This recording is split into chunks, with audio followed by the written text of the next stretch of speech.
Remember the BMX craze back in the 1980s? And bicycle motocross is still popular among young people today.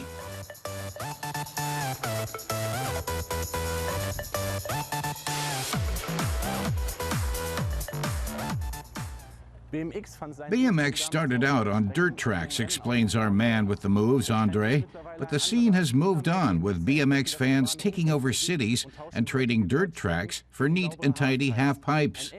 Off-roaders have gone through a similar transformation. They're now called SUVs, and a growing number of drivers now buy them chiefly for the city. Let's see if this baby is cross-country compatible before going urban.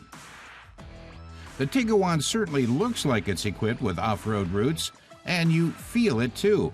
It's primarily powered by the front wheels, but with any loss of traction, the vehicle immediately switches to 4-motion all-wheel drive.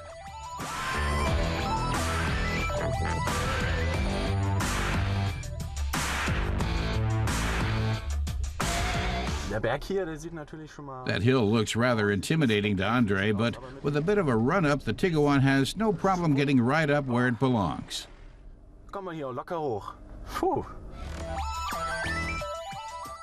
Among the optional extras is a special off-road front-end package that raises the approach angle.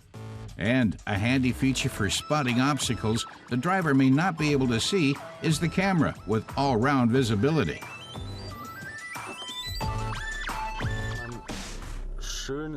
Andre takes this little challenge nice and slow due to the limited spring travel. If you're not in a hurry, you can tackle a flight of stairs with the Tiguan.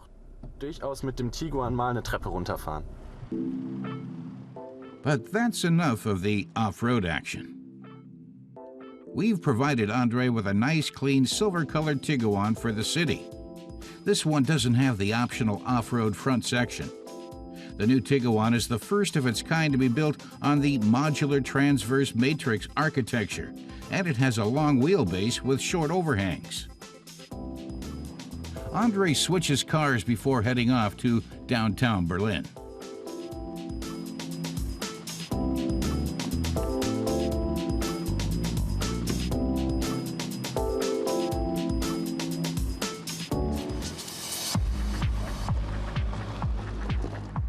The modular transverse setup has benefits that the Tiguan also profits from. In addition to lower development costs, it also reduces the vehicle's weight while increasing efficiency. The version we tested is powered by a 2-liter TDI engine with 110 kilowatts of output and a fuel economy of 5.7 liters per 100 kilometers. Volkswagen wants to use the Tiguan's genes to create an entire product family. Its members will include a longer version for overseas markets and a crossover lifestyle model. What really surprised Andre was how comfortable it is around town. With most other SUVs he's driven, he felt the suspension was too harsh, but not the Tiguan. It has a very balanced ride, and you can always use the drive mode switch and dynamic chassis control to shift into comfort mode, and then really cruise along smoothly. Dann ist es natürlich richtig dahingleiten, ohne irgendwelche Probleme. That's one of the major pluses of modern SUVs. They're highly versatile and combine off-road abilities with sound drivability on the road. The Tiguan might not have made Andre an immediate SUV convert, but he's pleasantly surprised by its off-road performance and its smooth ride on city streets. So if you're into SUVs, he'd definitely recommend the Tiguan. The new Tiguan sells for just under 26,000 euros in Germany. The version Andre tested costs around 40,000.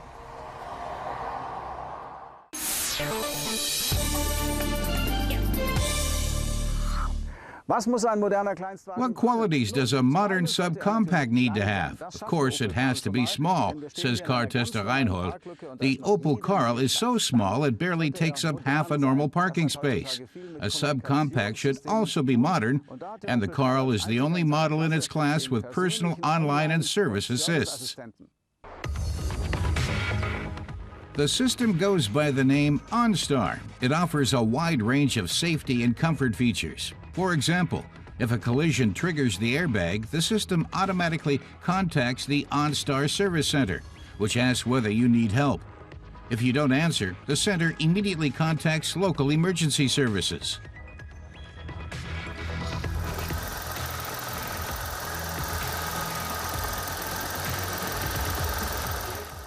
Opel's entry-level model was launched at the end of 2014. The Karl may be Opel's smallest car, but it doesn't have to hide behind its big brother's backs. The price is very attractive. The basic version costs 9,500 euros in Germany. And even this version has the standard infotainment system.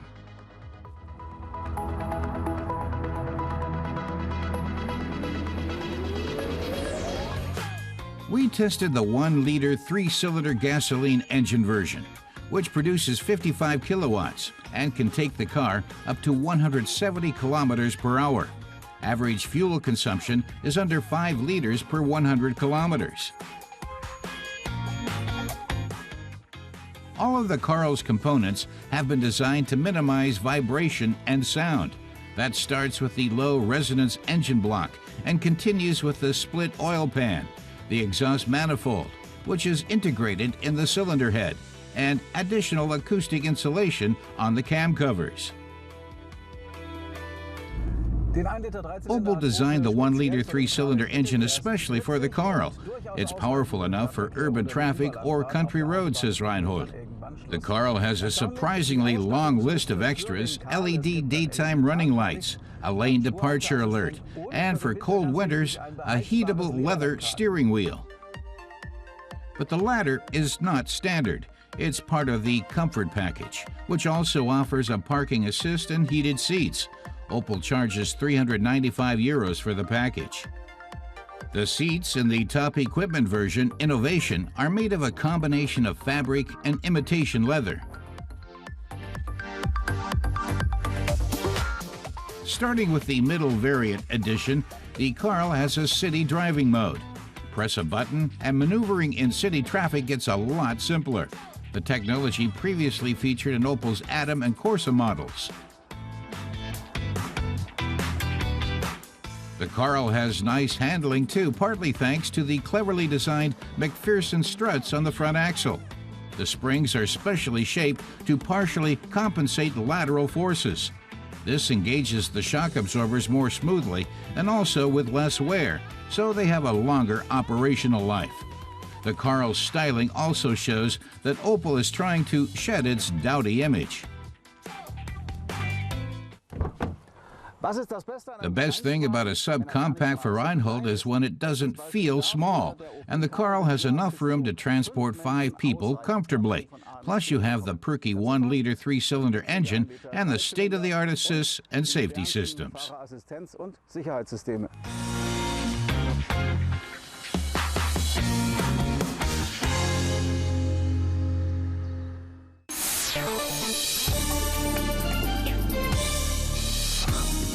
BMW is adding a new version of its compact i3 electric car with batteries that store much more power. They increased the car's range by more than 50%, up from 190 kilometers to 300 kilometers on a single charge. Even in everyday use with air conditioning or heating, the car maker says the battery will take you 200 kilometers before needing a recharge. Audi has given its popular A3 model a facelift. Among the most important changes are improved connectivity, more assist systems, new engines, and a slightly modified appearance. The new A3 comes in a 3-door version, as a sportback, a sedan, or a convertible. Prices for the new A3 start at 23,300 euros in Germany.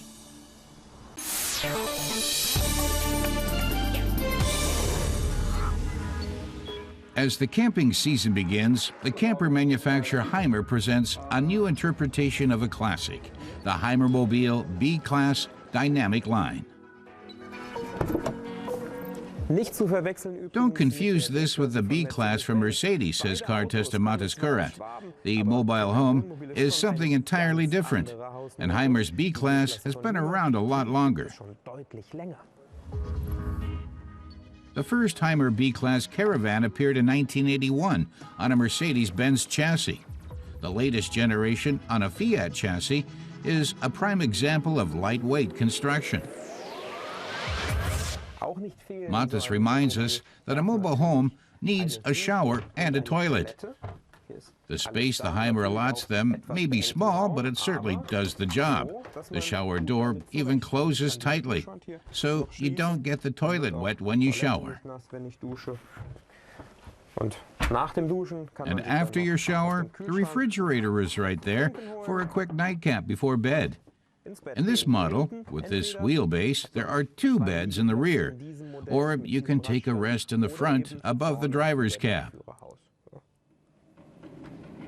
The bed above the driver's cab moves up or down electrically at the push of a button. A big problem for caravans is weight. In Germany, if you received a driver's license for passenger cars after 1999, you can drive vehicles weighing up to 3.5 tons, but not more. So mobile home manufacturers have shifted to new, lighter materials. Bernhard Kibler, Hymer's managing director, says that 3/4 of campers on the market are now under 3.5 tons. And Hymer expects lighter caravans to increase their share of the market even further, especially because of the driver's license situation, but also because of tolls and because some cities no longer allow vehicles weighing more than 3.5 tons to enter. To reduce the camper's weight, Hymer revised the door handles, cupboard doors, and floors to include lightweight materials. The slender 2.22-meter width and a length just under 7 meters also save weight and make the large vehicle a bit more maneuverable. But the starting price of at least 83,000 euros hasn't been trimmed.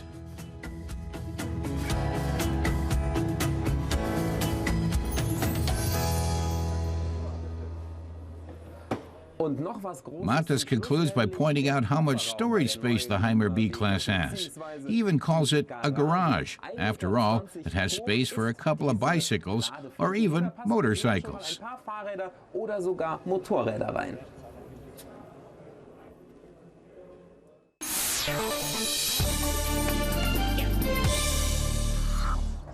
Hyundai stands for nice price, dependable cars, although not, says our car reviewer Sasha, for exciting ones.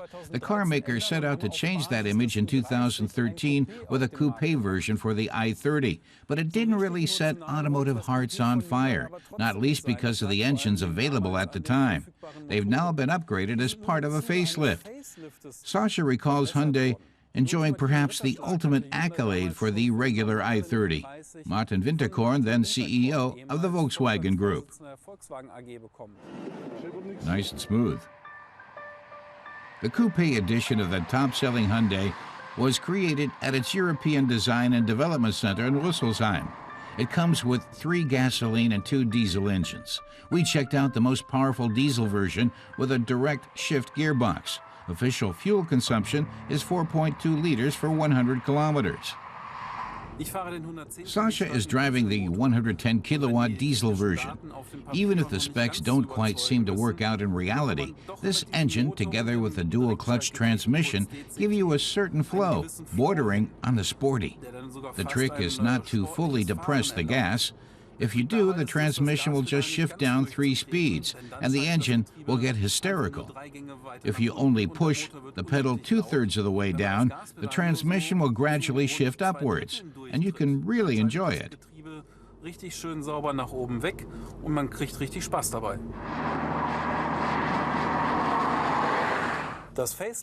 facelift was primarily on the technical front, explained Sasha. There's an array of assist features, including a park assist. It costs extra, so Sasha wants to see if it's worth it.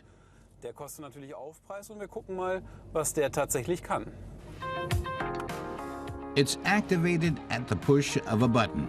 The system then tells the driver what to do, or rather what not to do.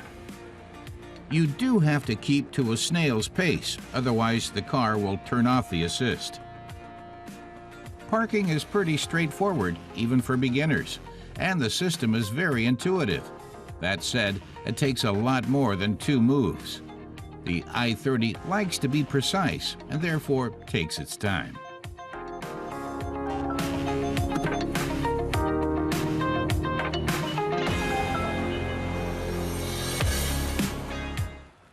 The assist is only truly helpful if you're a really poor parker, reckons Sasha. And on city streets, other road users might get a bit impatient, so you might find them getting a little hot under the collar. And the assist only works when parallel parking. For all other forms of parking spaces, you have to guide the vehicle in yourself. Once you've found and taken a space, watch your doors.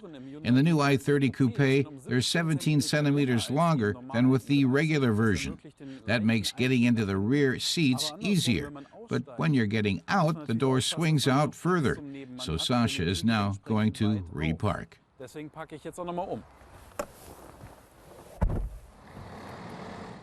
It's easier when there are no cars next to you, of course.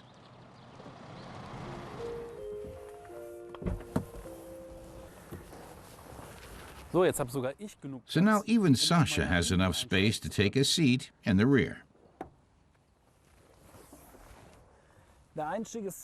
Entry could be more elegant, but you do have a relatively generous amount of space, both leg room and headroom. And the safety belt holder is a nice touch too. The longer doors mean the B-pillar is so far back that you'd otherwise have to lean a long way behind yourself to belt up.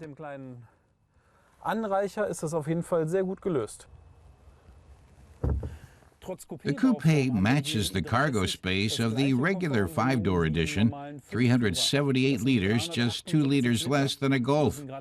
And when you fold down the rear bench, it increases to 1,316 liters. The coupe's front is based structurally on the 5-door edition, which you can see, and that affiliation has its benefits. The 5-door version got a 5-star rating for the Euro NCAP crash test, so occupants of the 3-door model also enjoy maximum protection from a head-on collision.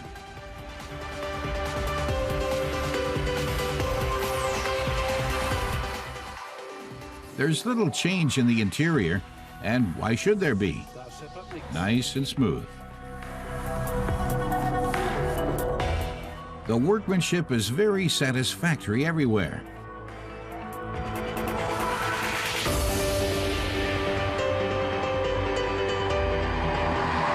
The former VW boss was right.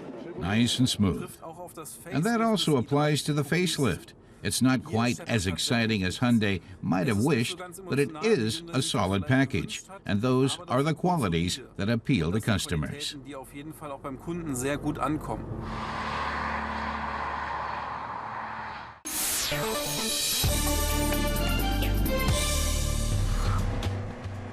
In 1984, Spanish carmaker Seat released their first car as an independent company, the Ibiza. While the automotive industry boomed in much of post-Second World War Europe, Spain lagged far behind. As our tester Christoph Bauer explains, in the 1950s when Seat was founded, Spain was really a developing country in terms of its automotive industry. The streets were in poor condition, cars a luxury restricted to the upper class, and buses the most common form of transport, but that soon changed.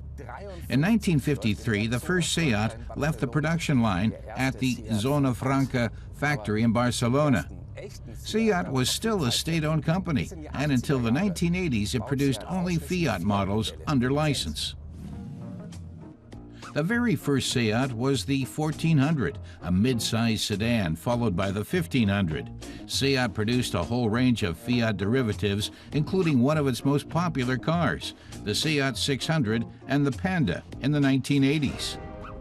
In 1984, the newly independent Seat released the Ibiza with its very own stylings, including a black radiator grille and black bumpers.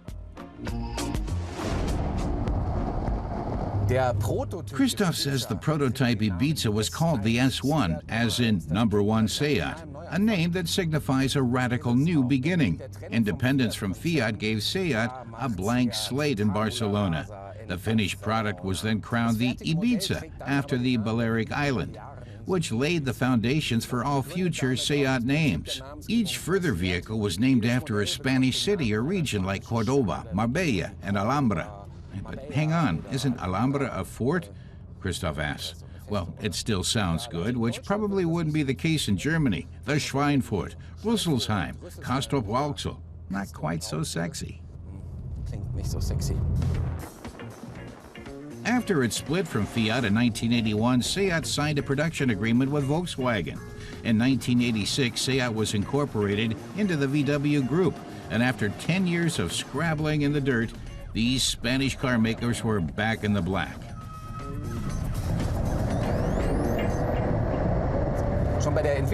Christoph explains that during the Ibiza's development, Seat received massive support from across Europe. The design came from Italy, the bodywork concept from German manufacturer Karmann in Osnabrück, and the engine from Porsche in Stuttgart. Porsche also fine-tuned the chassis, making Ibiza a real gem of its class, with excellent roll holding and performance that it could be really proud of. Christoph's 1.2-liter model with 71 horsepower has a top speed of 158 kilometers an hour. The Seat Ibiza was the most advanced compact car of its time.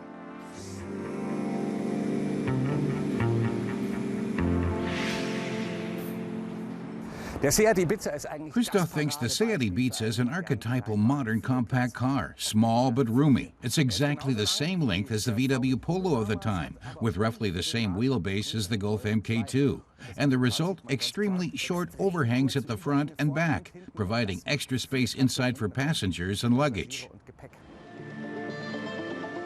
This angular hatchback was originally available as a 3-door model only, but the 5-door followed in 1986. Granted, some vintage car lovers would say it's not much to look at, but the first Ibiza has gone on to become a vintage classic and a testimony to the no-frills 80s. The interior is just as roomy and comfortable as higher classification vehicles, but the plastic fittings give it a rather underclass feel. This Ibiza was released in 1991, Christoph explains, after it had undergone a facelift. The new version had different bumpers, white turn indicators, and this unusual plastic covering for the radiator grille, which Christoph didn't think much of. Time to take a look under the hood. This is a 4-cylinder engine from Porsche.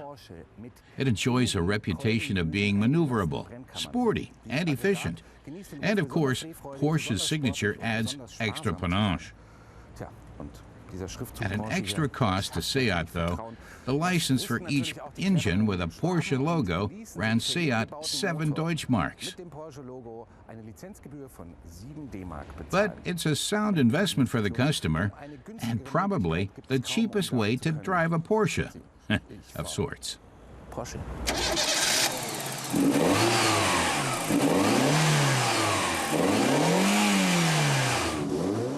The 1.2-liter 71-horsepower engine gave the car a respectable performance for the time. At a meager 890 kilograms, the first Seat Ibiza weighed as much as a modern smart car, and Seat soon smoothed out any teething problems it had with quality control during early production. Christoph reckons the Seat Ibiza was a car ahead of its time, built with love and a joy to drive. And it increased Seat's export rate by 76%. Of course, not many cars had been sold abroad before that, but this success made it an attractive brand.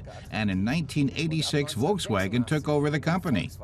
And so, this Seat Ibiza is not just the first, it's the only genuine Seat, because the second generation, starting in 1993, was based entirely on the VW Polo, and it was definitely Volkswagen's baby. With over 5 million vehicles produced, the Seat Ibiza has long been Spain's best-selling car. Even today, this sporty, dynamic little car is a big hit with young drivers.